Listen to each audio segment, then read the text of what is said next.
USA Rare Earth's entire next year hinges on one binary event by the end of August, the Serra Verde close, and the CEO succession is contingent on it too. In this video, I'll grade the report, then walk you through how I'd trade it. Nothing here is financial advice. USA Rare Earth gets graded and traded. So on the headline, revenue came in at just $5.8 million, which was 13% below what the street was looking for. This is a pre-revenue company right now. The numbers aren't the story, the strategic build-out is. And on EPS, they missed by about 36%. But here's the catch. The GAAP loss per share actually looks way better than last year on the surface, and that's misleading. On an adjusted basis, the operating loss more than 5 times year over year to $46.3 million. The real trajectory is losses widening, not narrowing. So on the beat itself, this earns an F, a revenue miss combined with an EPS miss. And remember, the true operational picture is worse than the headline EPS suggests. There's no way to sugarcoat that. And on consistency, this earns a D. The track record here just doesn't show reliable beats, and this print doesn't help that story. Let's talk about the positives from the report. The balance sheet got dramatically stronger. Cash went from $360 million a year ago to $1.53 billion today. That's the dry powder they need to fund everything else on this list. The big strategic move is the Serra Verde acquisition. It's a $2.8 billion deal for the only scaled producer of all 4 magnetic rare earths outside of Asia. And it comes with a 15-year 100% offtake agreement with price floors, so they're locking in supply and pricing at the same time. They also finalized the CHIPS Act funding package with the Department of Commerce. That's up to $1.6 billion in federal funding and loan capacity. This is real government-backed money supporting the U.S. rare earth build-out. On the operational side, they successfully produced first commercial-grade dysprosium and NdPr oxide samples from recycled magnet swarf at their Wheat Ridge demo facility. Swarf, which is basically the scrap material from magnet manufacturing, could support up to 30% of their future feedstock. That's a big deal for the recycling angle of the thesis. And they selected Blacksburg, South Carolina for a second U.S. magnet making facility. This brings planned domestic capacity to 10,000 tons per year of magnets and 10,000 tons per year of heavy rare earth alloy. The vertical integration story is really coming together here. So on profitability, this earns an F. The operating loss more than 5 times it year over year. Cash burn accelerated to about a $150 million annualized pace, and they're still years away from commercial scale revenue. The positives are real, but they're all strategic. None of them fix the near-term profitability picture. Now let's talk about the negatives from the report. Operating losses widened sharply. The loss from operations was $46.3 million this quarter versus just $8.8 million a year ago. That's more than 5 times bigger year over year. Cash burn accelerated materially too. They used $56.9 million in operating cash this quarter versus just under $8 million a year ago. That's running at roughly a $150 million annualized pace, and that's before any Serra Verde integration costs or Blacksburg CapEx. And you have to keep the revenue in perspective. $5.8 million in quarterly revenue against a $46 million operating loss tells you they're years away from commercial scale production. Blacksburg isn't even targeted for commissioning until 2028. There's also leadership transition risk. CEO Barbara Humpton is retiring October 1st, and the incoming CEO is currently the head of Serra Verde. Here's the compound risk. The release explicitly says the CEO transition is contingent on the Serra Verde deal closing on time. So if the deal slips, the leadership plan wobbles too. And the Serra Verde deal brings substantial assumed debt with restrictive covenants, plus new political, regulatory, tax, and currency exposure to Brazil and Switzerland. That's country risk USA rare earth has never carried before. On guidance, this lands at a C.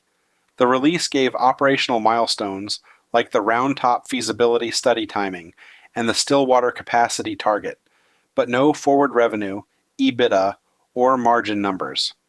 I expect them to address forward guidance on the earnings call. And on red flags, I'm at a C. The compound execution risk is what concerns me most.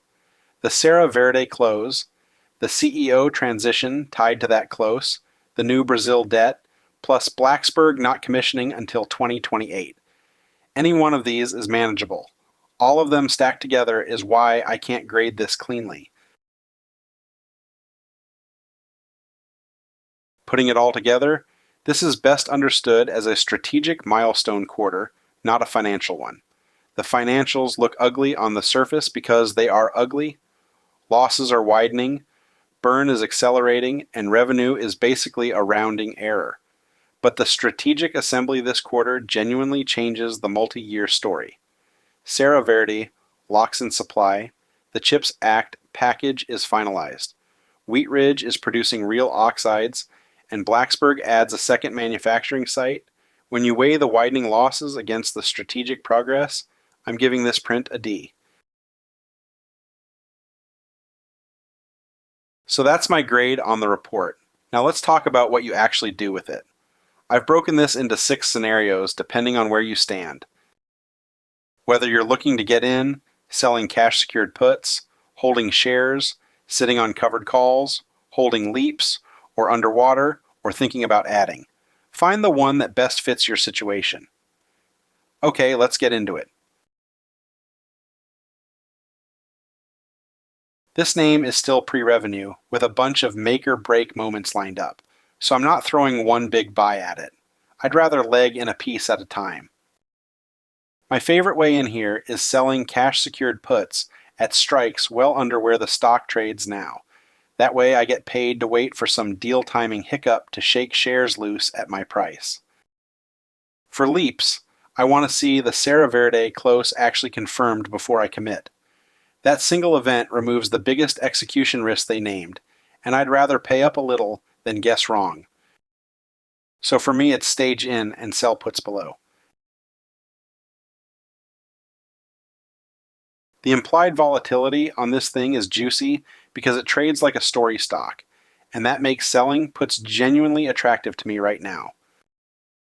But I'm picking my strike based on a Serra Verde delay or break as the downside case. I anchor to a price I'd actually be happy owning, and the $1.53 billion cash pile gives me some floor to lean on. What I'm not doing is selling strikes close to the current price into that end of August close window. That's a binary event, not a premium harvest, and I don't want to be short a put right when the news hits. For me, it's rich premium, but I respect the binary. This print really does validate the integrated supply chain story I bought into, and the balance sheet is a lot stronger than it was.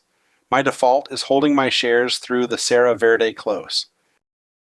The only reason I'd trim is if the position has run so hard that it's now an oversized weight in my account. That's a sizing decision, not a thesis change. What I'm not doing is adding aggressively here. Between the deal, the CEO handoff, Blacksburg out in 2028, and the Round Top study, that's a lot of execution stacked up, and I don't want to press into all of it at once. So for me, it's hold through the close. A clean Serra Verde close at the end of August is a real upside catalyst, in my view, and I don't want my covered calls capping the shares if that pop actually shows up.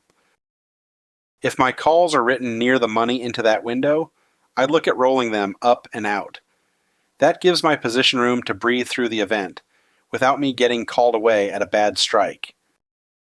And if my calls are already deep in the money and at real assignment risk, the cleaner move for me is closing them out early and rewriting after the close news actually prints.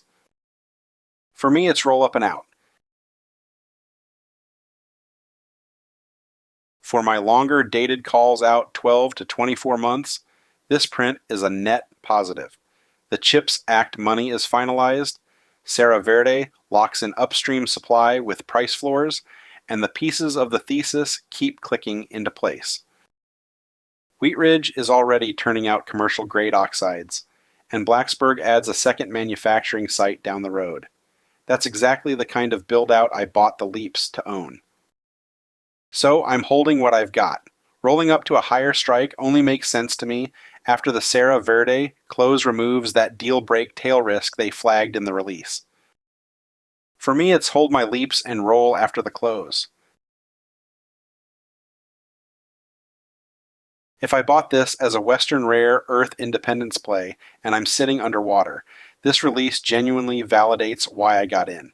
The story is more real now, not less.